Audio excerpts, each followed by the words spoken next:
السلام علیکم عزیز طلباء و طالبات، امید ہے آپ سب خیریت سے ہوں گے۔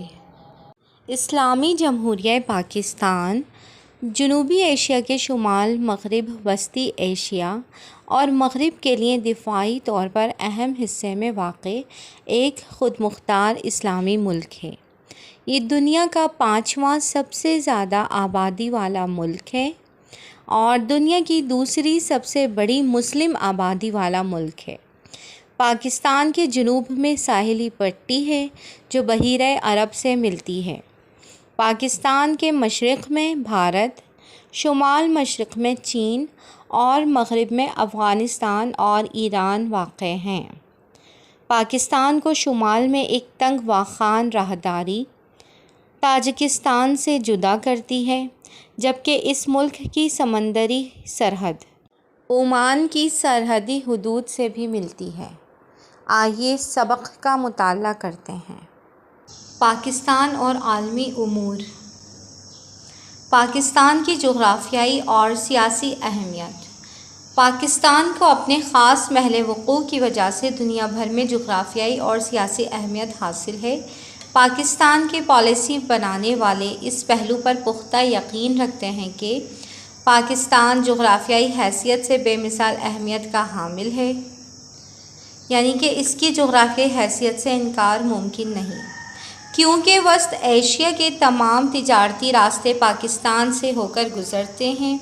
پاکستان جس خطے میں واقع ہے، اس کی دفاعی، فوجی، اقتصادی اور سیاسی اہمیت درج ذیل وجوہات کی بنا پر نمایاں ہے۔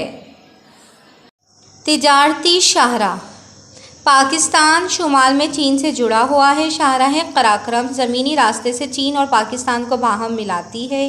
یہ شاہراہ سلسلہ قراقرم کی چٹانوں کو کاٹ کر بنائی گئی ہے اور یہ چین اور پاکستان کے مابین اہم تجارتی شاہراہ ہے۔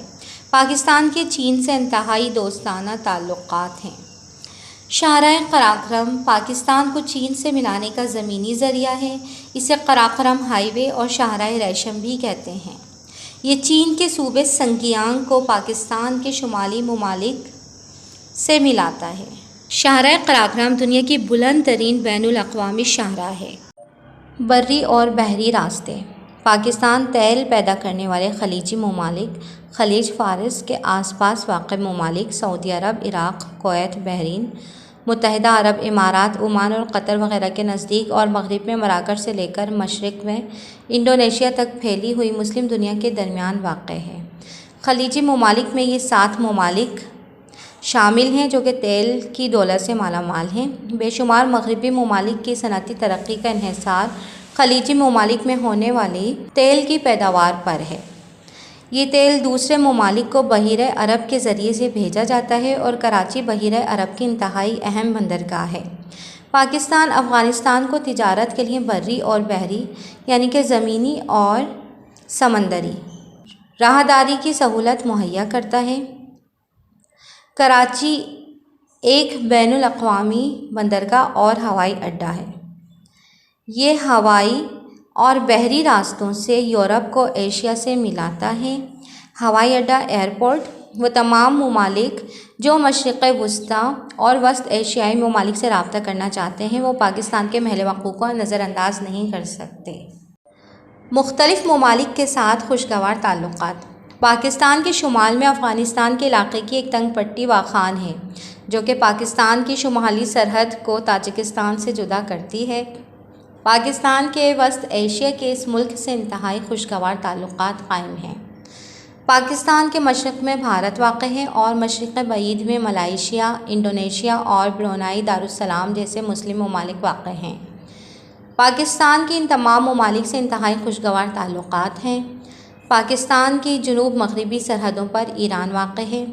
پاکستان، ایران اور ترکی اقتصادی تعاون کی تنظیم اکنامک کوآپریشن آرگنائزیشن کے بنیادی اراکین ہیں۔ اس کا مخفف ECO ہے اور یہ ایک بین الاقوامی تنظیم ہے جس میں 10 ایشیائی ممالک شامل ہیں۔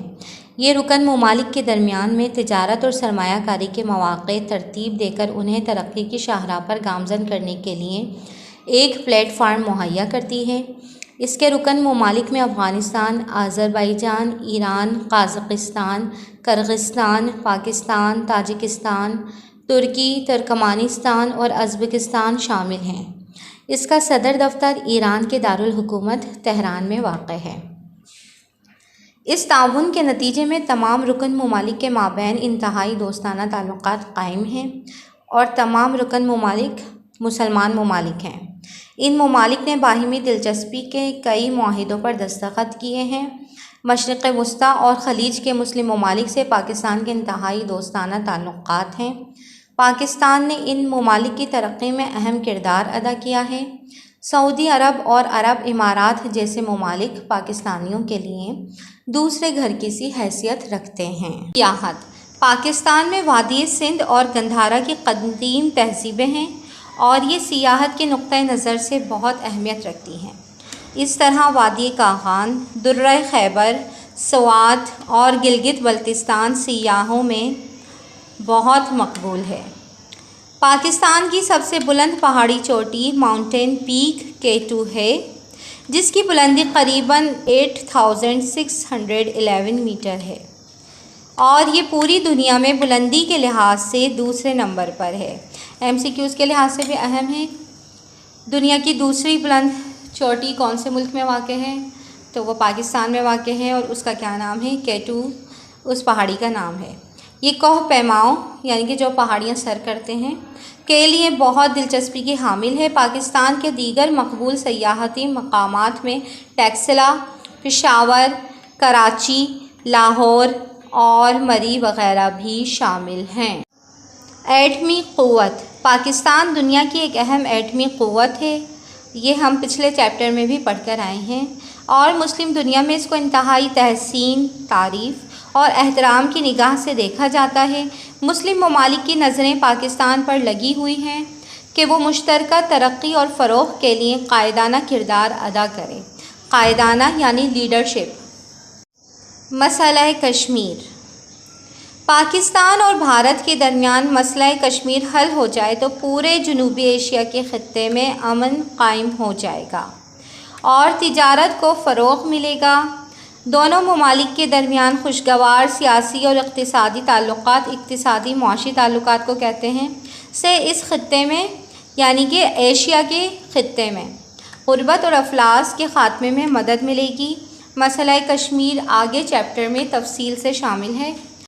چین پاکستان اقتصادی راہداری منصوبہ: چین پاکستان اقتصادی راہداری منصوبے کی بدولت گوادر کی بندرگاہ کو ترقی دے کر فعال معاشی سرگرمیوں کا محور بنایا جا سکتا ہے۔ اس وقت پوری دنیا کی نظریں گوادر کی بندرگاہ پر لگی ہوئی ہیں، جس سے یورپ، امریکہ اور دیگر کئی ریاستوں کی تجارتی آمد و رفت گوادر کی بندرگاہ کے ذریعے سے ممکن ہو جائے گی اور پاکستان کی ویلیو میں ویسے ہی بہت اضافہ ہوا ہے اور یہ مکمل ہونے کے بعد اور زیادہ اضافہ ہوگا۔ اس طرح پاکستان معاشی سرگرمیوں کا مرکز بن جائے گا انشاءاللہ۔ آئیے سبق کے مختصر سوالات کا احاطہ کرتے ہیں۔ یاد رہے کہ یہ سوالات MCQs کے لحاظ سے بھی انتہائی اہم ہیں۔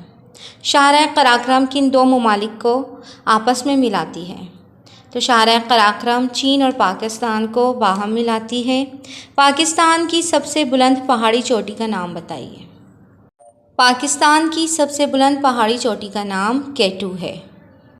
گوادر کی بندرگاہ کی اہمیت کے بارے میں تحریر کریں۔ تو ہیڈنگ نمبر 7 چین پاکستان اقتصادی راہداری منصوبہ کی پوری تینوں لائن کا جواب ہے۔ پاکستان کی جغرافیائی اہمیت بیان کیجیے۔ مختصراً بیان کرنی ہے تو یہ سبق کا پہلا پیراگراف، راستے پاکستان سے ہو کر گزرتے ہیں، یہاں تک آپ کو یاد ہونا چاہیے۔ ویسے تو یہ پورا چیپٹر آپ کو اچھی طرح سے یاد ہونا چاہیے تو آپ کو جواب دینے میں آسانی ہوگی۔ کل نئے لیکچر کے ساتھ دوبارہ حاضر ہوں گے، جب تک کے لیے اللہ حافظ۔